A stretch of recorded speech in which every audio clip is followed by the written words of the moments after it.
হুগলি জেলা গ্রামীণ পুলিশের উদ্যোগে ব্যাপক মাদক বিরোধী অভিযান চলছে বলাগড় জুড়ে।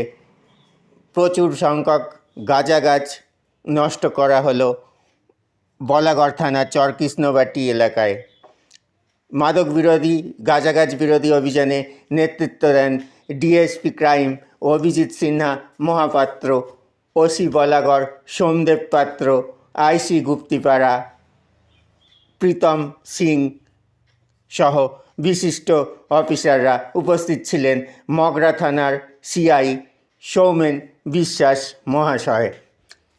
চরকৃষ্ণবাটি থেকে চিরঞ্জীব চট্টোপাধ্যায়।